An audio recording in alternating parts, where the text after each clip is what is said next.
Antes de começar o programa de hoje, eu quero falar com você sobre parceria.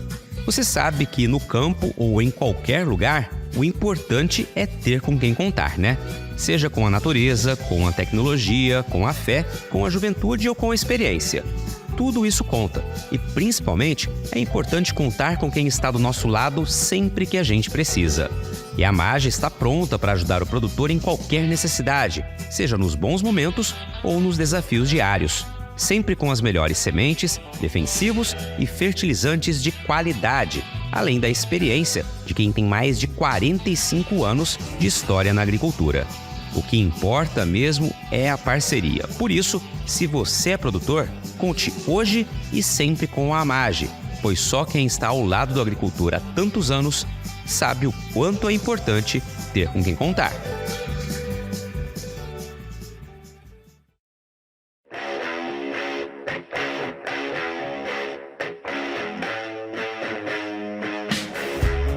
Porteira aberta, seja bem-vindo, bem-vinda ao podcast do Patrone, espaço para falar do agro com quem entende.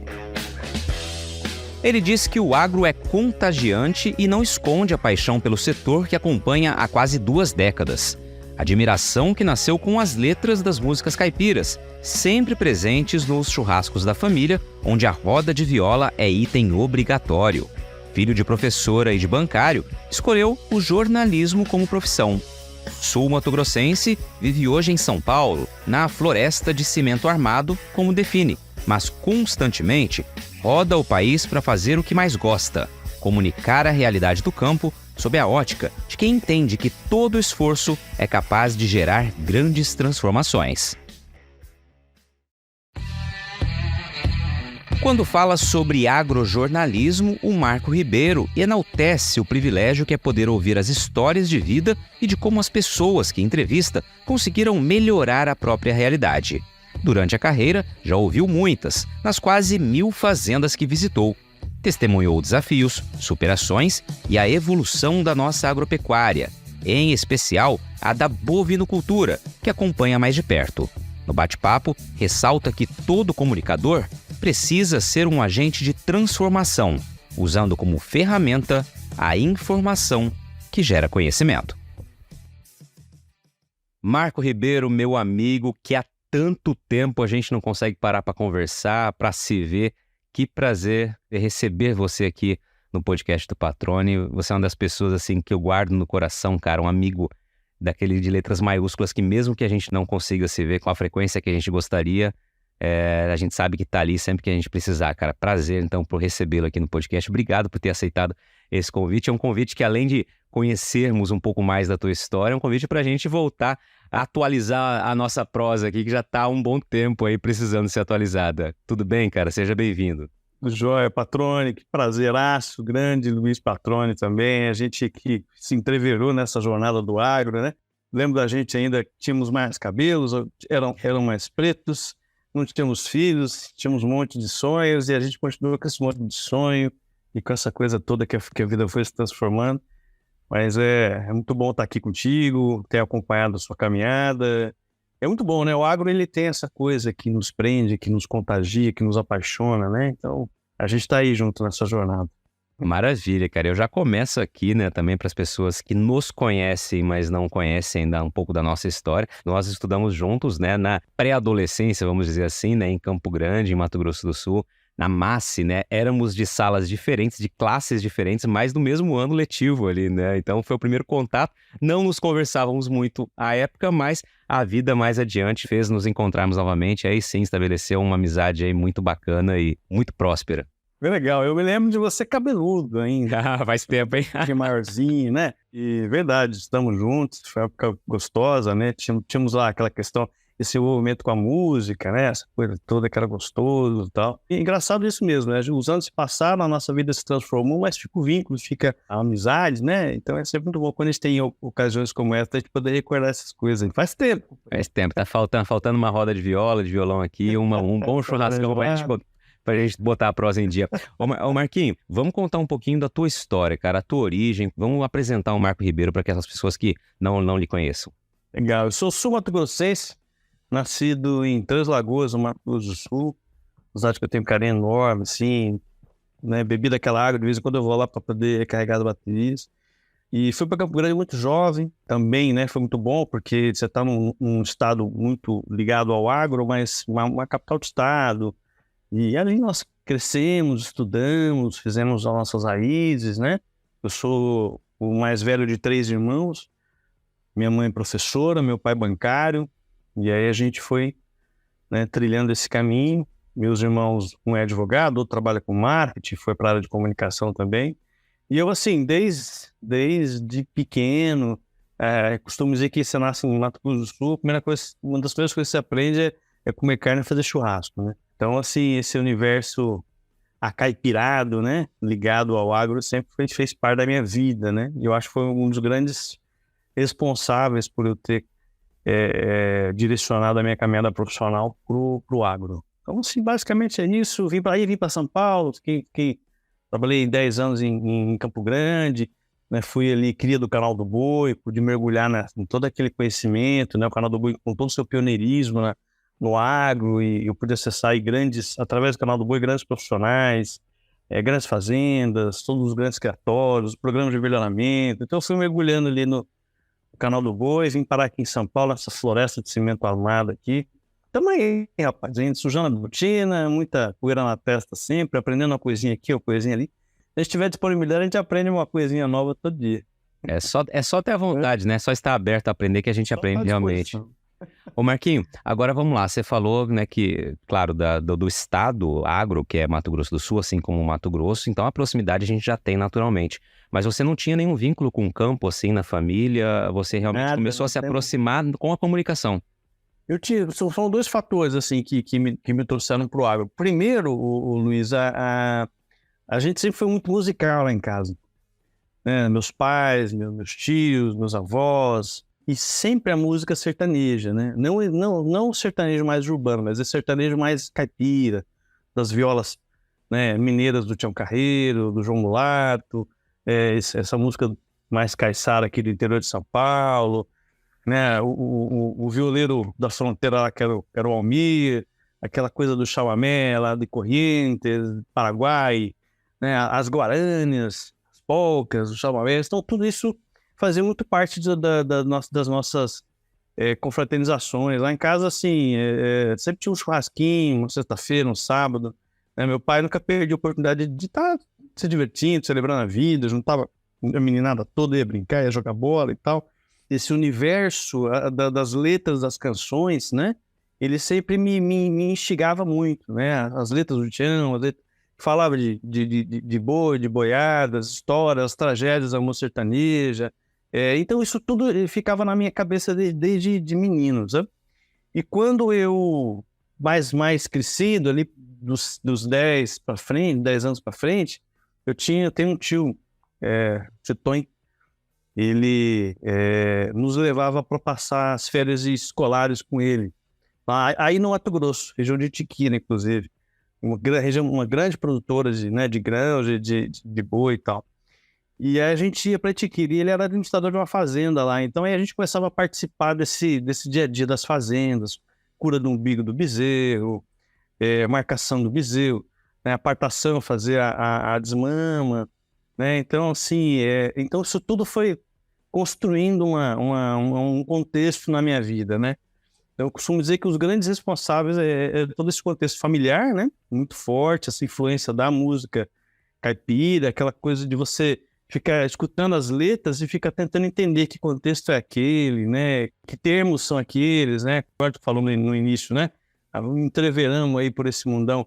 Né? Entreverar quando a gente olha para o sentido literal no caipira, é aquele boizinho que está fora do lote, né? Então, assim, todas essas terminologias, elas foram me trazendo. Acho que o agro foi me seduzindo, assim, aos pouquinhos, desde menino, assim, né? Eu escutava aquelas coisas, eu achava bonito aquilo, me encantava. Então, eu sempre tive essa proximidade. Eu sempre tive a curiosidade, né? Então, estudar mais, escutar muito os mais idosos, perguntar como é que era, né? Como é que eram os pousos de boiada, como é que era o comércio de gado na época, qual que era essa figura que foi sempre muito importante para o Mato Grosso do Sul, a figura do boi, né? Foi a matriz econômica do estado por muito tempo. Então foi daí que eu fui né, me envolvendo, assim, sendo seduzido por esse universo, A nossa família não tem posse, não tem terra, não tem fazenda. Para não dizer que não tem nada, agora depois que meu pai se aposentou, minha mãe também, eles compraram um sítiozinho. Vai lá, a gente planta abóbora, maxixe, mandioca, pimenta, todas as árvores possíveis, todas as frutas possíveis, né? Vai nos abastecendo, né? Melancia, mamão, manga. Então, assim, mas nunca tive essa relação literal. Essa relação literal veio com as férias lá no Tutonha. E aí a gente mergulhava, assim. Eu lembro uma das imagens que eu me lembro, assim, que me marcou muito. Uma vez a gente fez um manejo acho que de deslama e tinha chovido no dia anterior. Era um mangueiro grande, sabe, de madeira bonito. E aí o gado, depois que terminou, no final do dia, assim, sol descendo, as patas, os buracos das patas do gado ficou marcados assim no chão. Eu olhei para aquilo, achei lindo. Falei, nossa, que coisa quase que poética, né? As trilhas do gado retalhando, né, o piso, aquela estrutura toda. Então, assim, sempre mexeu muito comigo isso. Sempre foi muito emocional também, sabe? Sempre foi muito meio sensível, assim, para essas coisas. Então, isso sempre foi o que me trouxe, foi o que me chamou pro agro, assim, e cá estou até hoje. É legal, é por isso, né? Por isso e por outros motivos também que você trabalha sempre com muito sorriso no rosto, sempre com muita vontade, né? Porque além de, evidentemente, ter talento, gostar, ser competente, gostar da profissão, você está realmente naquele ambiente que você se encantou lá, desde da infância, como você narrou aqui. Agora, você falou do sítio que vocês têm hoje, né? A família também é um local, além para plantar tudo que você mencionou, né? Um local para ter as rodas de viola, as rodas de violão e o churrasco com aquele ambiente também rural, que é diferenciado, né, Marquinhos? Certamente. Acordar com a passarinhada cantando, tocando, incomodando as curicacas lá na árvore, né? Esses dias a gente viu até um tamanduá lá. Minha filha estava na varanda, ela falou, papai, acho que estou vendo um animal ali. Eu falei, mas que animal, filha? Eu já assustei, né? Animal. Aí fui lá, era um baita do tamanduá, bandeira cruzando, assim, no cerradão. Então é gostoso, assim, né? Nos transporta, assim, para esse universo, né, do interior, que é maravilhoso. E planta, e colhe, vai ali, pega uma cebolinha, uma salsinha, um coentro, né? Isso eu acho que é a ostentação. Muito bom. Essa simplicidade, né? E é isso aí, a simplicidade é sensacional, cara, é diferenciada mesmo, né? E eu falei da roda de viola, porque para quem não conhece o Marquinhos pessoalmente, tem que saber tem que ter uma viola, né? tocar uma viola, tocar um violão, cantar, porque ele é um dos caras, assim, que anima tudo quanto é churrasco. Ele falou do tempo do Canal do Boi, você mencionou aqui, né? Foi o tempo que nós nos reaproximamos, né? A minha esposa, a Maria, trabalhava no Canal do Boi, junto com o Marquinho, eu trabalhava no Canal Rural, e a gente se encontrava, acho que 2 ou 3 vezes por semana, pelo menos, para fazer churrasco, né? Era uma época muito boa também, porque bom, né? realmente tínhamos muitos amigos. Um deles, inclusive, o Devanir Ramos, que já participou aqui do podcast, um pouco da história fantástica dele também. Deva, um abraço para você. Prometi para ele na entrevista que ia conseguir uma agenda contigo pra gente bater esse papo também, então tô cumprindo aqui a promessa e vou mostrar para ele esse episódio aqui. Você sabe que o Devanir, ele morou uns dias aqui em São Paulo comigo, quando ele veio para São Paulo, homem que gostava do arroz com feijão, e nós fazíamos um peixe, era difícil achar, mas a gente achava um peixinho fresco aqui, fazendo a folha de bananeira também, rapaz, era bom demais, viu? Bons tempos. O Deva é uma pessoa incrível, né, cara, no coração, enfim. Fantástico. Mas vamos lá, Marquinho. Depois eu vou aproveitar que você falou das terminologias, né, tradicionais ali do campo, né, explicou aqui o entreverá, e eu vou pedir para mais adiante a gente trazer algumas dessas experiências que você, né, adquiriu, justamente para que outras pessoas também possam aproveitar esse conhecimento que você teve na prática ali. Mas você então começa com a comunicação, né, foi então buscando esse contato com o agro, foi meio que natural acontecendo, e você já disse, né, passou 10 anos ali no Canal do Boi até mudar-se para São Paulo, e hoje você está já há 9 anos, né, integrando a equipe do Giro do Boi, né, que é uma plataforma de conteúdos aí, que é no canal rural e também no canal do criador, né, ou seja, um amplo conteúdo direcionado para a pecuária. Eu queria que você falasse um pouquinho, cara, do que é ser um comunicador do agro, né, e focado durante tantos e tantos anos na pecuária, né, são aí quase 2 décadas de experiência falando sobre pecuária, né, com uma atividade fantástica, como você disse, né, matriz econômica de vários estados por muitos e muitos anos, né, por muito, muito tempo, e que tem histórias e histórias e histórias, assim, fantásticas, né, de pessoas que ajudaram a construir essa atividade, que fazem a diferença, e eu sei que você acumula várias aí. Eu acho que assim, sabe, Luiz, a essência que eu tenho é sempre que a gente tem que O que a gente faz, a gente sempre está prestando um serviço à sociedade, né? Tem que ter serventia o que a gente faz, né? E eu vejo a nossa profissão como comunicadores, como jornalistas, realmente como prestadores de serviços, né? Assim, como é que eu posso ajudar o pecuarista brasileiro, o agricultor brasileiro, né? O homem do campo brasileiro, que lida com genética, com manejo, com sanidade, com reprodução, né? Com índices zootécnicos, como é que eu posso melhorar esses índices?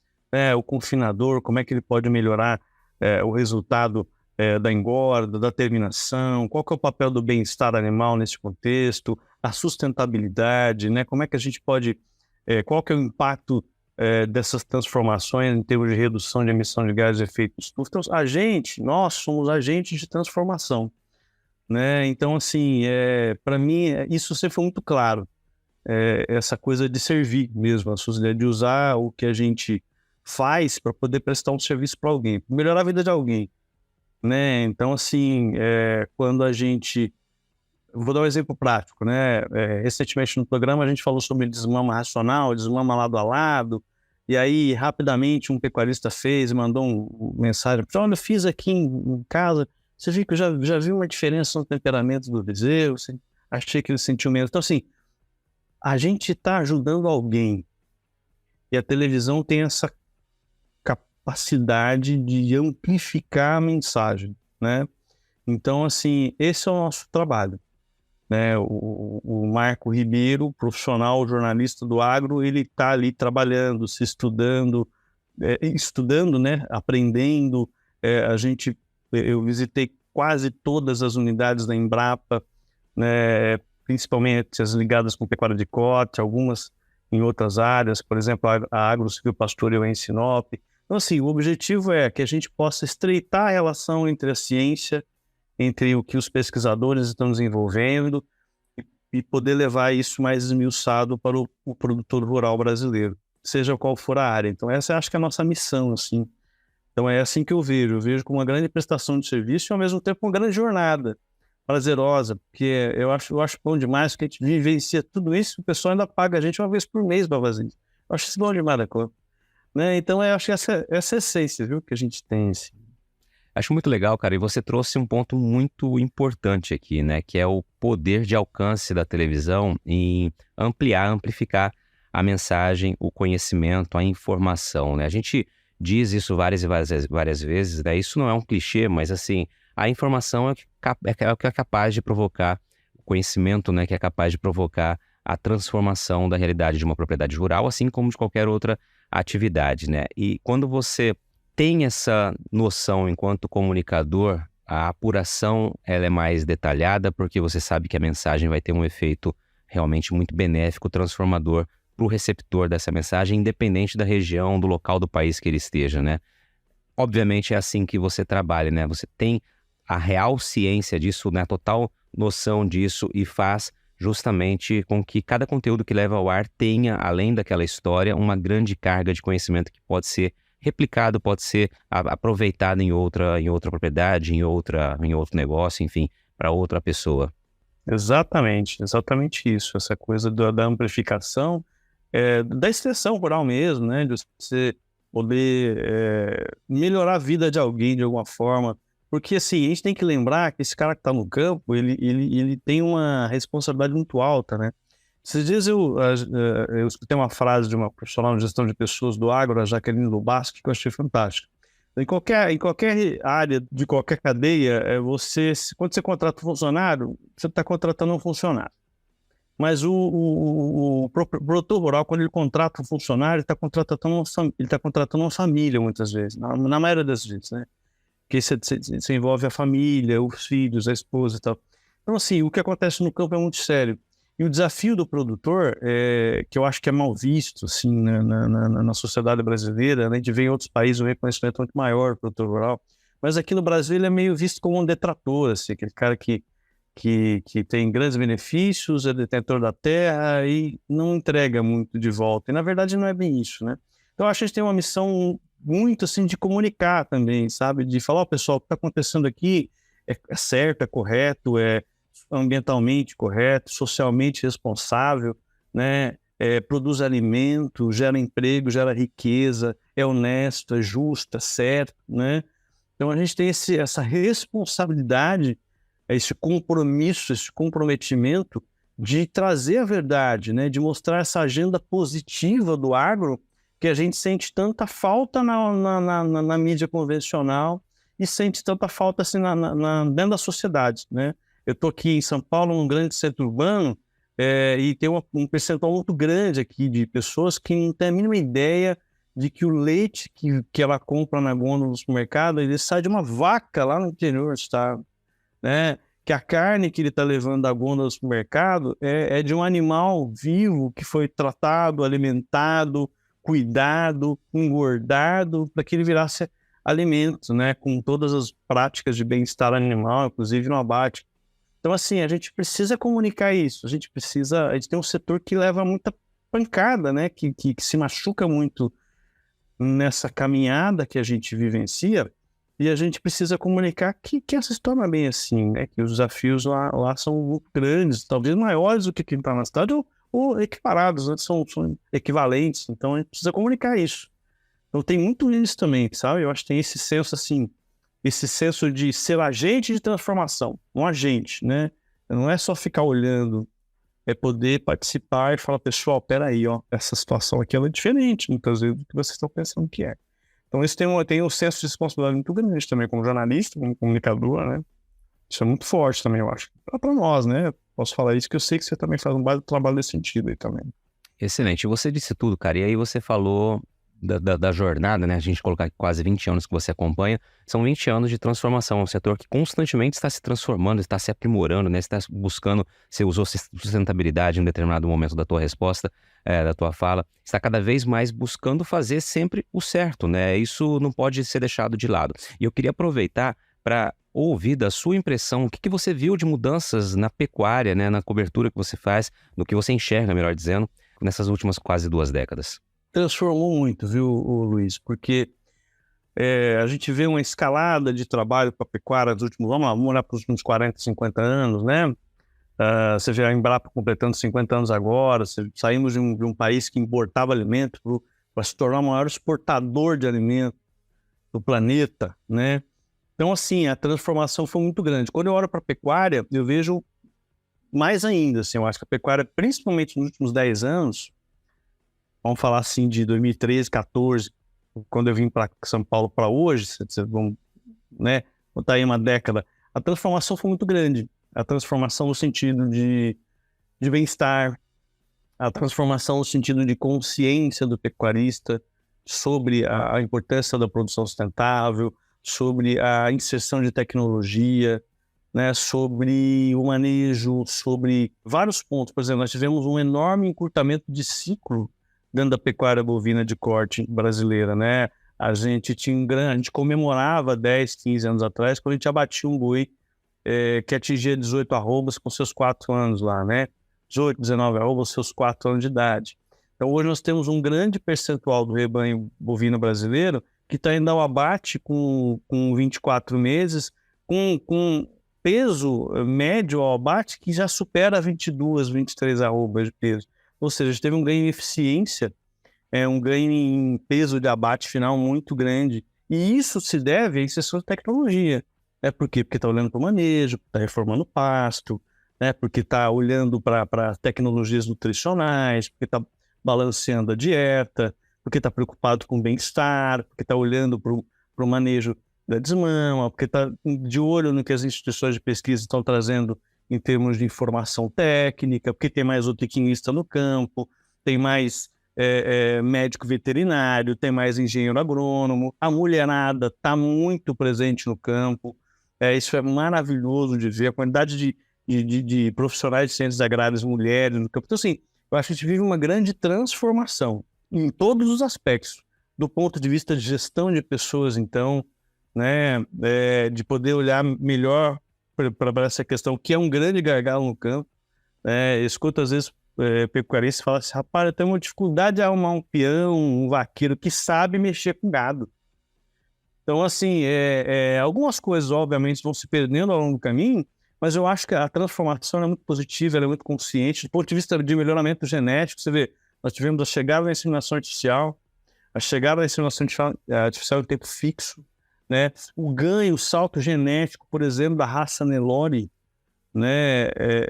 Em termos de eficiência alimentar, em termos de entrega, né? de precocidade sexual, fantástico. Nós tivemos um ganho, assim, a exceção de outras raças, construindo o cenário de cruzamento industrial sustentável, né? Ou seja, um cruzamento industrial que entrega um produto melhor.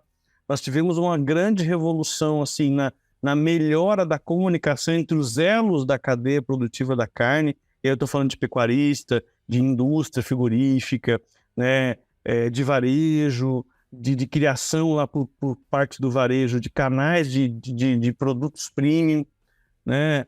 E aí você consegue conectar a cadeia, você olha lá para trás, o pecuarista, não, esse produto aqui eu dou conta. A indústria falou assim, você dá conta de produzir com volume e com constância? Dou. Então nós podemos agregar valor, né? Então você consegue unir as duas pontas, do varejo ao produtor, e você consegue agregar mais valor. Então inicia-se os protocolos de bonificação por qualidade, por marmoreio, né? Então, assim, a transformação no setor ela foi muito grande.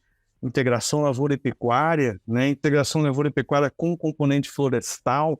Então, nós vivemos uma década, ou um pouco mais de uma década, 15 anos aí, em que o pecuarista brasileiro ele começou a utilizar essas ferramentas, ele começou a mexer na sua matriz do negócio, na gestão de pessoas, né? Na melhoria da sua desmama, na melhoria da sua recria. Aí estou falando de recria intensiva a pasto, o sequestro de bezerros, embora eu não goste muito desse nome, mas é o processo de intensificação da cria, o processo de melhoria da engorda através de vários sistemas, né? A terminação intensiva a pasto, então você tem recria intensiva, terminação intensiva, então você tem inserção de tecnologia de uma forma muito maciça, assim, né?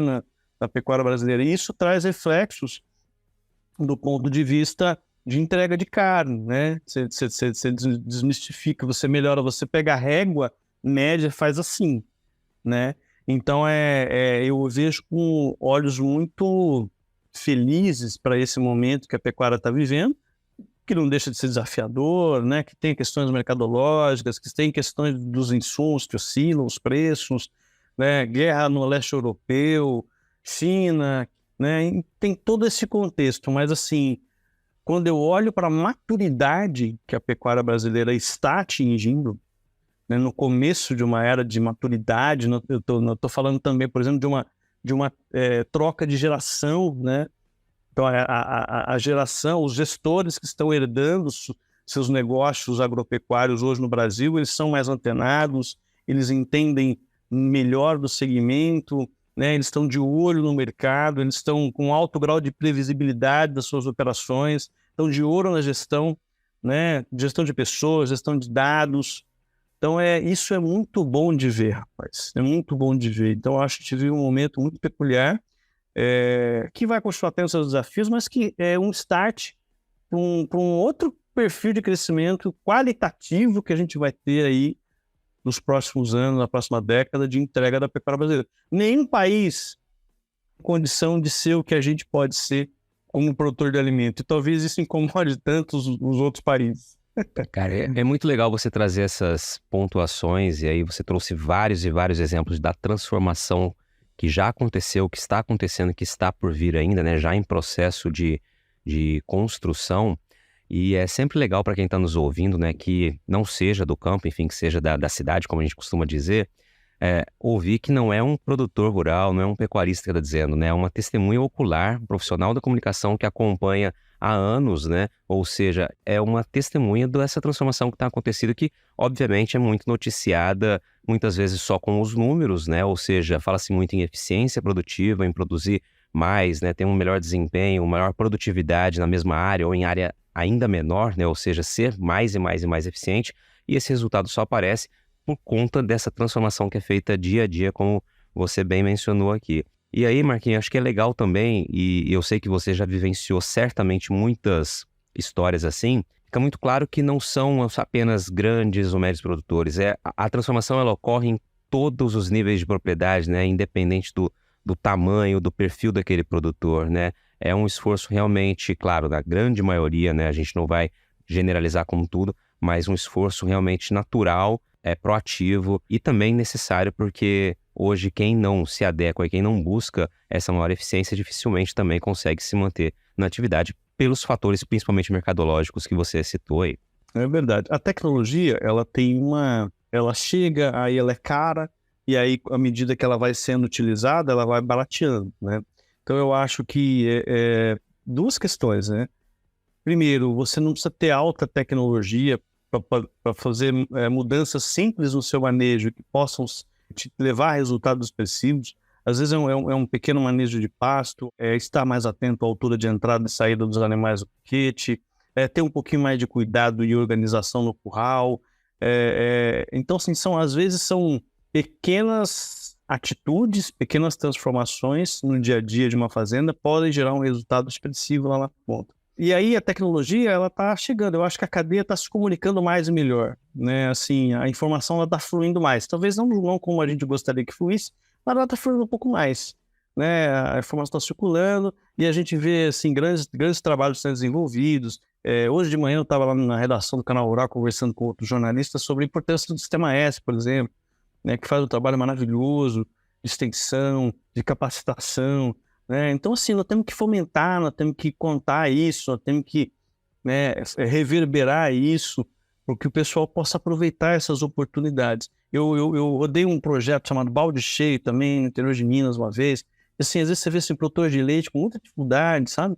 E que às vezes pouquinha gestão já faz uma baita diferença no negócio dele, né? Ele, às vezes, administrar melhor assim, os insumos que ele tem. E ele fala, rapaz, mas eu não sabia que minhas vacas eram boas desse jeito. É porque só fez ali um ajustezinho no manejo, o problema era a boia, era a comida que não estava acertada. Ele vai lá e acerta aquilo com orientação de um profissional e aquilo flui melhor, né? Então, assim, a gente tem esses dois lados, né? Principalmente olhando para o pequeno produtor, trazer esse conceito de gestão, de manejo adequado, vai fazer diferença no dia a dia dele, no resultado dele.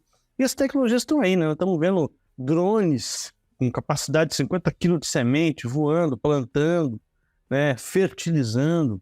Então, a tecnologia ela é um caminho sem volta, né? Tecnologia, assim, ó, é igual ao celular. Celular, o drone também. Eu vejo o drone como uma ferramenta muito importante na agricultura brasileira, né? Que vai modificando igual o celular. Esses dias eu escutei uma analogia, eu achei fantástico, do Vitor Campanella, lá do Confinamento Campanella, aqui do estado de São Paulo. Ele falou justamente isso. Ele falou, o trator, ele é o mesmo trator. Volta lá 10. Ele tem modificações, né? Mas ele continua sendo um trator. Ferramentas como o drone, não. Ele vem se transformando a cada dia, a cada ano, e ele vem ganhando um espaço muito grande como ferramenta de trabalho, né, dentro do agro brasileiro. Então, assim, eu vejo a informação circulando mais, chegando ao produtor a informação que ele precisa para produzir mais, ainda é um gargalo, ainda é um gap. E aí eu entro com outro desafio, que eu acho que é um grande desafio que o agro tem, que é se comunicar não só entre si, porque entre si a gente fala, mas a gente tem que comunicar mais e melhor com a sociedade. A gente tem que fazer a sociedade entender quem é o produtor rural brasileiro, qual a sua importância, entender que quando a gente fala de desmatamento, o pessoal adora dar número de desmatamento, né? Mas assim, quem desmata não é produtor, é bandido. Geralmente, né, para comercializar madeira, enfim, de forma ilícita. Então nós não podemos misturar esses dois personagens, porque são personagens muito diferentes, né? De um lado você tem um produtor rural, que produz alimento, né, que tem toda uma conjuntura para fazer isso, com desafios diários, inclusive climáticos, né? Você faz tudo certinho na soja e espera chover no milho, né? Então, o desafio ele é muito grande. Aí você tem um outro personagem que é o cara dos desmatamentos. A gente pode confundir esses dois personagens, né? O agro não é esse detrator que as pessoas acham que ele é. Então, eu vejo esse desafio tecnológico, de extensão e de comunicação. Essa agenda negativa que muitas vezes ela se sobrepõe, ela prevalece mais do que uma agenda positiva que existe, que é real, que é fato, né? O Brasil é um país que preserva, que produz muito numa área muito inferior à dos outros grandes produtores de alimento do mundo, mas mesmo assim é apontado, é criticado, é cobrado, né? O pessoal vai lá na Europa, né, que não preserva, que tem um dos maiores consumos de combustíveis fósseis do planeta, mas cobra da nossa floresta. Mas que vocês não estão fazendo direito. Peraí, gente, eu acho que tem que ter um pouco mais de equidade nessa agenda pesada, sustentável, porque a gente tem uma responsabilidade grande, a gente tem um baita trabalho bonito feito também. Exatamente, cara, você disse tudo. E agora uma pausa no bate-papo para dar um recado a você que é produtor ou produtora rural. Já tá na hora de pensar na próxima jogada, hein? Então, que tal mirar na semente e acertar em ótimos resultados para sua lavoura? A Agrosol tem um portfólio completo para sua safra 2023-2024, com opções de cultivares de soja para os diferentes contextos e realidades de todo o cerrado brasileiro, com as melhores tecnologias dos principais obtentores do mercado. Além de sementes de soja de alta qualidade, a Agrosol também oferece tratamento de sementes industrial com certificação de excelência pela Syngenta, serviço de entrega, posicionamento de cultivares, ajuste fino de plantio e um acompanhamento especial do time de campo. Para saber mais, é só acompanhar as redes sociais da Agrosol e acessar o portfólio 2023-2024 pelo site www.agrosolsementes.com.br. Lembre-se sempre que uma safra inteligente começa com estratégia. Agrosol Sementes, germinando o futuro. Marquinho, deixa eu só perguntar para você aqui uma estimativa, né? Eu disse antes da gente começar a gravar aqui, estava conversando contigo, que olhando um pouco nas suas redes sociais, você trouxe alguns números ali, coloca alguns números que eu acho que já não estão atualizados. Então vamos lá. Só para que as pessoas, né, que estão nos ouvindo, tentem visualizar o que é, quando a gente fala quase 20 anos de carreira, né? Beleza, a data a gente sabe que realmente sabe o que significa 20 anos. Agora, na prática, isso, né? Número de fazendas aproximadamente que você já visitou, Marquinho? Vamos lá. Cara, eu já andei, nas minhas contas, mais de 700, 800 fazendas. Eu desconfio que já andei mais de 1.000 fazendas, mas essa conta eu parei de contar, porque, graças a Deus, tive esse privilégio de andar muitas fazendas, tenho uma gratidão enorme pelo trabalho que foi, e posteriormente agora com o Canal Rural, que me oportunizaram, principalmente o canal do Boi, né, no início da carreira, lá a gente andou muito o Brasil inteiro, Paraguai, Bolívia ali, então eu tive esse privilégio de poder visitar muitas fazendas, conhecer sistemas produtivos muito diferentes, poder contrabalancear tudo isso na cabeça, né, não só de pecuária, mas de milho, de soja, de café, de cebola, de cenoura, já fui, nossa, tudo quanto é tipo, companheiro. Legal, cara. Isso aí eu me lembro que tinha um professor na faculdade, Edson Silva, na UFMS, que falava o seguinte, né? A melhor experiência de um jornalista, o melhor conhecimento que ele pode adquirir é viajando, né? É viajando, é coletando histórias, né? Acumulando histórias de outras pessoas, né? E aí, quando a gente traz essa brincadeira aqui, né? No bom sentido de contabilizar o número de fazendas que você já visitou, é um pouco de tudo isso, né? Toda a bagagem que a gente vai construindo ao longo da nossa carreira é fruto das histórias que a gente ouviu, das experiências, evidentemente, que a gente passou, pelas quais a gente passou, mas é também a gente saber enxergar o contexto de cada uma dessas histórias e como elas juntas, né, nos formam as opiniões que nós temos, nos formam a maneira de trabalhar. Então, acho que é muito legal quando você coloca nas suas redes sociais esse número, me chamou a atenção, e por isso que eu queria que você trouxesse essa informação, essa estimativa aí não oficial. Engraçado, até quando eu fui para o Canal Rural, né, quando houve a nossa contratação lá, a gente fez uma série de entrevistas, né, de bate-papos. Um dos bate-papos foi lá com o Júnior Carnini, que hoje é presidente do Canal Rural, né, e eu me lembro muito que ele olhou toda a minha história, eu lembro que eu não tinha feito nenhuma especialização ou MBA recente. Ele falou assim: como é que você se atualiza? Eu achei uma pergunta extremamente, né, importante, interessante, inteligente, pertinente. E ele falou: olha, Júlio, eu tenho me atualizado nas fazendas brasileiras, assim, porque a gente tem realmente um volume de andanças muito grande. Então, onde é que você se atualiza? É nas fazendas, é o cara que confina, aí você vai lá, ele fez uma alteração estrutural no confinamento, que ele reduziu o índice de fratura, né? Aí você vai numa fazenda que o manejo de pasto, o cara fez uma simples monitoramento de entrada e saída um pouco mais específico, ele conseguiu aumentar o ganho médio diário em X. Então, assim, a fazenda, ela é quando a gente tem a oportunidade de visitar várias fazendas, né, você começa a estabelecer comparativos, né? Às vezes você vai numa fazenda que é vizinho de cerca. Aí um cara da direita produz 35 arrobas hectare ano, e o outro produz 7. Mas é vizinho de cerca, o solo é o mesmo, a chuva é a mesma. Onde é que está a diferença? No caixa, na gestão. Então, né, você vai conseguindo fazer um benchmark legal, assim. Então, é um privilégio. Eu me sinto um cara extremamente privilegiado nesse sentido. Sou muito grato ao canal do Boi e ao canal Rural por essa oportunidade de poder andar, de poder ver, de poder vivenciar a pecuária, né, nas suas mais variadas tonalidades. Isso é um privilégio, né? Cara, e assim, acho que tem um elemento fundamental, né, quando a gente cobre o agro, quando a gente faz o jornalismo agro, é que Você não também deve estar beirando isso aí, hein? Eu parei a conta também há um tempinho, mas vamos lá.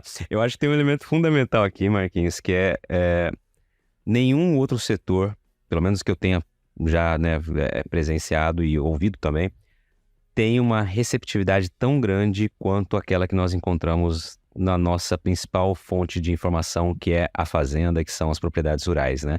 Então, eu, assim como você, fui muito, muito, muito bem recebido sempre em todas as propriedades rurais que eu passei. Então, sempre muitos produtores estão lá para conversar, para contar a história, para mostrar o que foi feito, né? As angústias, os desafios, os projetos, as expectativas. Então, é sempre uma receptividade muito calorosa, né? Muito bacana e muito enriquecedora, né? No que diz respeito a você acumular histórias de vida, conhecer um pouco mais, né? E poder transformar isso em reportagem. Eu acho que isso também é um elemento que eu sou muito grato e você certamente também né? As portas abertas que sempre recebemos nesse setor, né? A hospitalidade do pecuarista, do produtor rural brasileiro, né? Te recebe ou com aquele cafezinho, aquele pãozinho de queijo lá de Minas Gerais, aquele queijinho fresco, né? Aquele franguinho caipira lá do Goiás, né?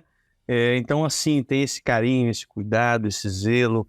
Isso é muito, muito, muito bom, assim, de vivenciar. A gente que já, né, dormimos aí nas fazendas brasileiras, você acompanha todo o cuidado, todo o zelo, toda a preocupação, né, de receber bem. É uma coisa do interior, porque antigamente não é igual aos grandes centros, que você pode visitar as pessoas todo dia, né? Então, quando chega uma visita, é um acontecimento, né? Então, é sempre um privilégio muito grande poder sentar, poder escutar as pessoas, né? Acho que nós somos, assim, grandes contadores de histórias, né? Para a gente contar a história, você tem que ouvir. Então, é um privilégio poder ouvir as pessoas, poder entender seus desafios, suas tristezas, suas dores, e ao mesmo tempo também ver suas vitórias, né? Ver crescendo, ir numa fazenda, ver o que está sendo feito, e depois você passa um tempo, você volta lá, e aí você vê o quanto evoluiu, às vezes de uma safra para outra, né? E aí o pecuarista vai contar como é que ele fez aquilo, o produtor rural vai contar como é que ele, né, conseguiu melhorar a desmama, introduziu tecnologia, está melhorando, está fazendo um clip feeding, tá? Então, assim, é muito legal ver as realidades se transformando. Você está ouvindo o podcast do Patrone, agroinformação com quem entende.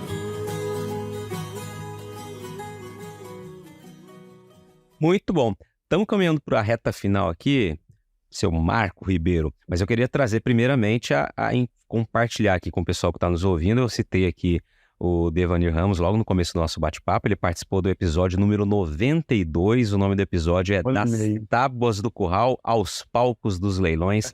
Uma história super, super, super legal do grande amigo Devanir Ramos. Mas, Marquinhos, eu queria agora que você aproveitasse esse momento aqui. Eu havia comentado isso logo lá no início da entrevista, para aproveitar a sua experiência desses anos todos e que você nos dividisse aqui, ilustrasse, né, aqui para a gente, exemplificasse algumas expressões comuns no campo, né, técnicas ou não técnicas, aí para que o pessoal que está nos ouvindo aqui também possa aproveitar essa entrevista para conhecer um pouquinho mais da realidade aí que você vivencia no campo, né, e as conversas que utilizam aí tanto linguajares diferentes, né, expressões diferentes e informações técnicas também. Vamos lá.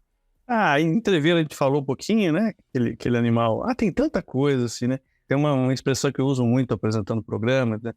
já estão aqui no pé do eito, né? E o eito, para quem não sabe, às vezes até as pessoas confundem pé do eito com pé do leito, são duas coisas completamente diferentes, né? O leito é a cama, né? E o eito é trabalho, né? Então, estamos aqui no pé do eito. Você sabe que escutar as canções do cancioneiro caipira te traz muito disso, né? Dessa questão das palavras, de como as palavras são colocadas. Tem muita coisa, assim, né? Pé do eito é uma delas. Tem umas coisas que eu falo muito, assim, né? Eu tenho umas brincadeirinhas que eu faço. Eu sempre fui muito bem-humorado, sabe? Então, às vezes eu brinco muito. Às vezes o pessoal fala, como é que você tá? Eu tô chupando limão. Como assim chupando limão? É pra tirar o sorriso do rosto, né? Então, assim, o bom humor é igual banho, todo dia. Tem muita coisa, né? O nosso universo coisa boa, a gente sai falando por aí, né? Então, a gente vai escutando uma coisa daqui, uma coisa dali. A gente fala muito em algumas siglas, né? TIP, RIP, GMD. São coisas que a gente escuta muito nas fazendas, né? Por exemplo, GMD é ganho médio diário, né?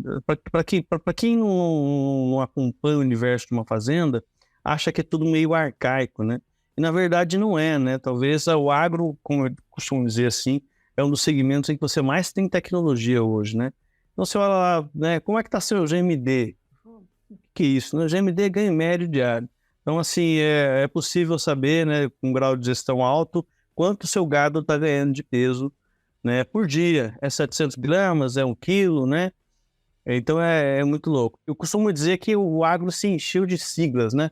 E aí também fica, às vezes, o desafio para o produtor, né? DEP, diferença esperada da progênie, né? Ou seja, você pega um reprodutor, aí você adquire aquele material genético ou por sêmen, né? Ou por filhos daquele reprodutor, e aí você vai utilizar, desenhar os acasalamentos com as fêmeas, e você vai ter lá, você vai olhar a régua de DEPs desse reprodutor. Então, às vezes, por exemplo, o rapaz está com um problema lá na desmama dele que caiu de peso. Então, você vai pegar o reprodutor com uma DEP, diferença esperada de progênie, boa para peso à desmama. Né? Então, é um universo de siglas, assim. Então, ou seja, a evolução da aquisição do material genético para a pecuária bovina de corte, ela evoluiu muito. Né? Aí você olha os sumários, tem muita coisa, sumário, né? O que é isso? Vamos olhar o sumário para escolher os touros, para o material genético que a gente vai usar na estação de monta esse ano na fazenda. Aí você fala, rapaz, mas o que é sumário? Né? Então, sumário é a reunião ali dos reprodutores que mais se destacaram, né, dentro daquele ano, dentro daquela safra. Né? Aí você fala estação de monta, olha que expressão, né? Você fala estação, estamos se aproximando da estação de monta. Você fala isso para quem é da cidade, fala, que isso, né? A estação de monta é aquele período, né, oportuno para que os reprodutores trabalhem nas fazendas brasileiras e aí o bezerro vai nascer, né? Aquela engrenagem que a gente sabe que roda. Então tem muitas coisas, né, rapaz? Dá para ficar a noite inteira aqui falando disso. Muito bom, muito bom. Era só para a gente realmente trazer uma ilustração aqui e mostrar, né, quando a gente fala em tecnologia, né, as expressões, né, as siglas, elas vão ficando, né, cada vez mais presentes e se tornando mais comuns para quem vive aquele ambiente, mas evidentemente quem não está acostumado, né, encontra dificuldade em entender. Por isso que acho que foi legal você trazer essa ilustração para a gente. Eu estava lá fazendo também, o pessoal foi mostrar uns reprodutores para a gente, aí eu olhei e falei, mas que torama bonita, hein? Aí tinha uma fotógrafa nossa que não era muito assim do ar, falou, o que o senhor falou aí? Aí ela falou, torama bonita, né? Ela, o que é torama? Eu falei, não, são os touros, né? Então a gente acaba entrando nessa linguagem do pecuarista, né? E que é muito nossa mesmo, a gente gosta muito disso, né? Mergulha muito nisso, lá no Giro a gente usa muito esse linguajar que é nosso, mesmo o jeitão nosso de ser. E tem muito a ver com o produtor, com o pecuarista, né? O pessoal usa o nosso jeitão lá mesmo de falar, né? E tal. E é por isso, é que aquela fala mais simplona, mais do campo mesmo. Agora, senhor Marco Ribeiro, a gente está indo para o fim do programa e na reta final aqui, né, na conclusão do episódio, eu sempre peço para que o convidado, a convidada que participam com a gente, traga aqui aquele momento, uma pergunta que você ainda não teve a oportunidade de responder, não só aqui nesse bate-papo, mas ao longo da tua vida, né? O espaço aberto aqui para que você possa trazer uma mensagem, enfim, para trazer um ponto de vista? Rapaz, é difícil aí. Eu tô só a perguntar, não é responder. É o momento do opa, e agora, né? Você me permite deixar alguma mensagem para as pessoas ou dizer algo que eu gostaria de dizer para as pessoas? Eu acho que a gente vive um mundo muito contaminado por um vírus muito perigoso, que é o vírus do desestímulo. As pessoas estão se desestimulando muito fácil, estão perdendo a esperança muito fácil, estão perdendo o otimismo muito facilmente. E eu acho que a gente precisa virar esse jogo. Eu acho que a gente precisa imprimir um altíssimo grau de gratidão no nosso dia. Esses dias eu escutei uma frase, achei fantástica, vou até mandar pintar aqui em casa, eu vou ver. A gratidão torna o otimismo sustentável. Então, assim, eu acho que a gente é muito vulnerável emocionalmente, né, o brasileiro, o pecuarista, o homem do campo, e a gente tem uma série de desafios pela frente, né?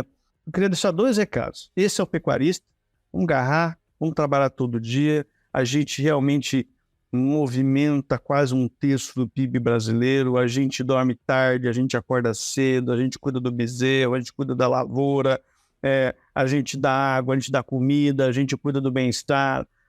Então, assim, não desanime não, o pecuarista brasileiro, o produtor rural brasileiro, porque é muito nobre a profissão de vocês, né? A nossa atividade, o agro.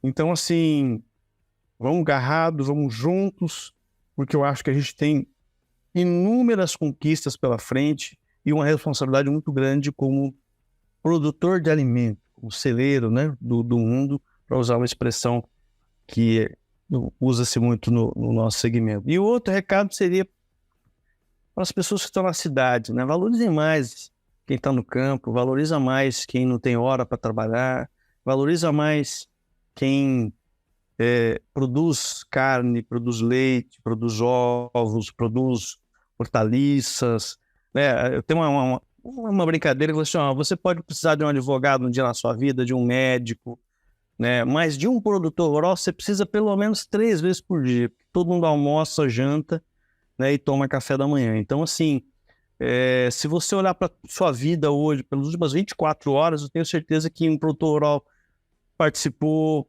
muito ativamente desse tempo, porque você precisou se alimentar. Então, assim, vamos olhar com mais carinho, com mais respeito, com mais reconhecimento desse pessoal que está lá no campo, porque eles fazem um trabalho excepcional, porque eles são muito exigidos, porque a responsabilidade é muito grande e a régua de entrega está alta em termos de sustentabilidade, né, do ponto de vista social, ambiental, econômico, né? O agro faz um belo trabalho e o agro não tem esse reconhecimento que ele precisa ter da sociedade brasileira. Então temos que mudar o jeito de olhar para o produtor rural e ver, na verdade, como é que você pode ajudar ou pelo menos não atrapalhar a caminhada desse pessoal que faz um trabalho excepcional. É isso, eu acho que o recado é isso.